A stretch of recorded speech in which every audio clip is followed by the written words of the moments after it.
House Resolution 31, offered by Delegate Murphy, amending and readopting Rule 82 of the House of Delegates pertaining to restrictions on the admittance to the gallery of the House during the daily sessions of members of the general public carrying firearms, specifically on line 16. No member of the general public carrying a firearm shall be permitted in the House gallery during the time beginning 1 hour before the convening of each daily session and ending 1 hour after the adjournment of such session. The resolution is distributed and available and is before the body. The delegate from Fairfax, Delegate Murphy. Thank you, Mr. Speaker.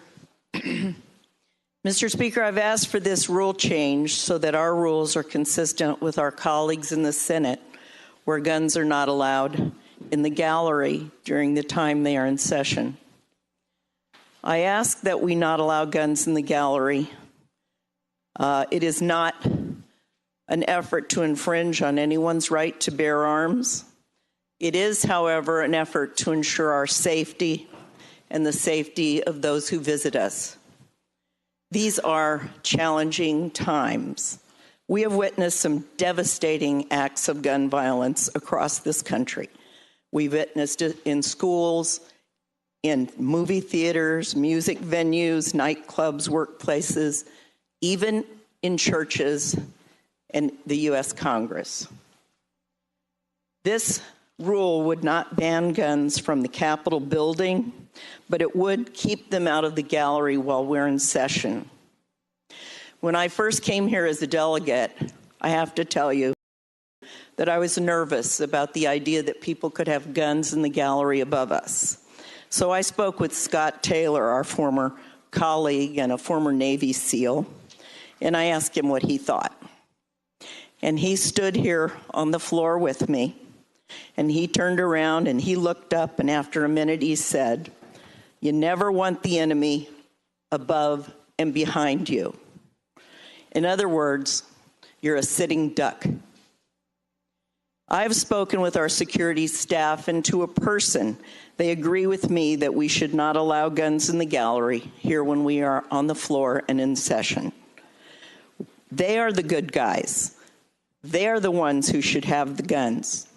But it is clear that before one of those good guys with a gun could fire his weapon at a bad guy with a gun, someone here on this floor would likely be injured or killed. Look up. Just look behind you and look up, and you will see that all it would take is one bad actor. So I ask that you adopt this rule change to ensure the safety of this body. I'm going to ask the members, if you hit your button to do an announcement, if you will drop off, because it's confusing who is actually wants to speak on this resolution and who wants to do an announcement. So if you want to do an announcement, we'll get you. But if you'll drop off, it will be helpful. So I'm only calling on people that want to speak to this resolution. Thanks. Delegate from Shenandoah, Delegate Gilbert. Thank you, Mr. Speaker. Speaking to the motion. Delegate has the floor. Mr. Speaker, ladies and gentlemen, I know the gentlewoman may not have intended it, but I do believe she captured what many of us who respect the Second Amendment to believe to be captured the essence of sort of how people who don't share that view feel about law-abiding people who choose to carry a firearm. When we see citizens who come here daily to stand up for their rights, to pursue whatever form of government or individual legislation they want to pursue in terms of changes, when we look at those people, we do not see the enemy. We see law-abiding citizens. And I will remind the members of the body that for a person to be able to carry a firearm lawfully in the Capitol or in the General Assembly building, they have to possess a concealed carry permit. That is whether they are choosing to carry openly or concealed. Law-abiding, the concealed carry permit holders, year in, year out, are demonstrated to be the most law-abiding people in society. People who choose not to be law-abiding do not begin to abide by what is required of someone to obtain a concealed carry permit. Mr. Speaker, we are protected here by armed policemen. I know when the governor issued his edict about government buildings, about people not bringing guns into government buildings, I noted at the time that that's easy for him to say because whenever he enters a government building, he is surrounded by a team of professionally trained armed guards. So the people who come here to Richmond, who travel here, who choose to protect themselves and their family as they walk the streets of Richmond from wherever it is they had to park to come here to be heard and to see us in action, they are effectively disarmed if we adopt this resolution. And I know that doesn't matter to some people, and I know people may scoff at the idea that walking around Richmond is a dangerous place. I know you, Mr. Speaker, had a gun pointed at your face when you were robbed at gunpoint on the streets of Richmond years ago.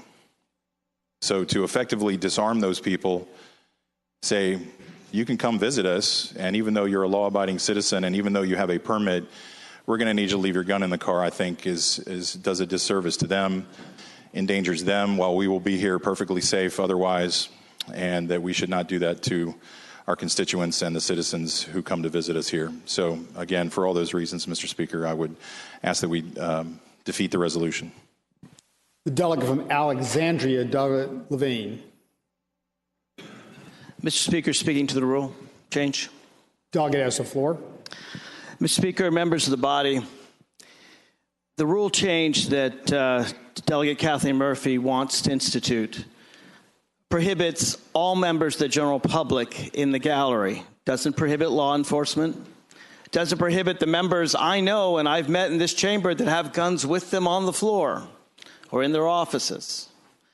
Now, unless you believe that every single member of the general public is law-abiding, then obviously there's a distinction between the 99.999% of people who come in this chamber with their guns who are law-abiding and the one terrible person who could do immense destruction in this chamber. If someone's up in the gallery, they have the element of surprise. That's something that we can't judge when we're busy looking at our votes.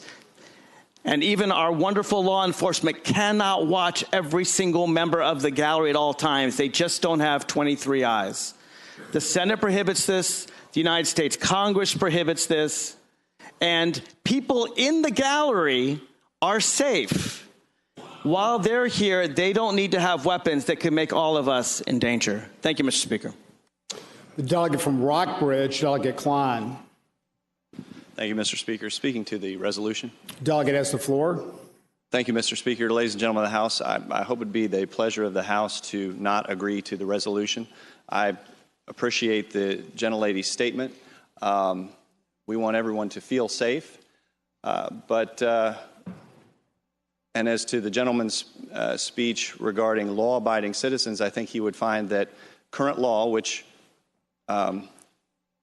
restricts the right to carry to concealed carry permit holders, you do find that 99% of concealed carry permit holders are law-abiding citizens.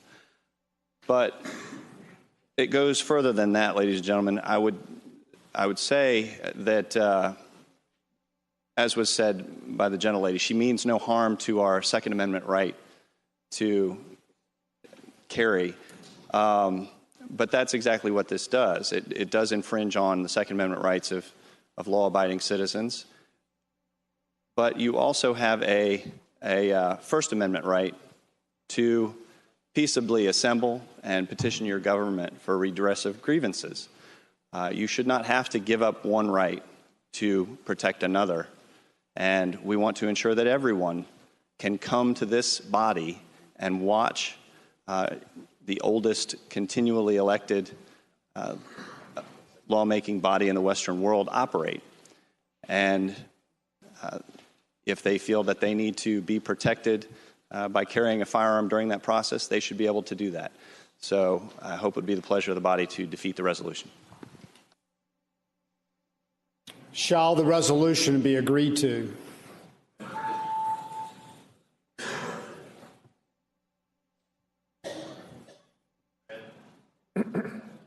Clerk, close the roll. Ayes 48, noes 49. Ayes 48, noes 49. The resolution is defeated.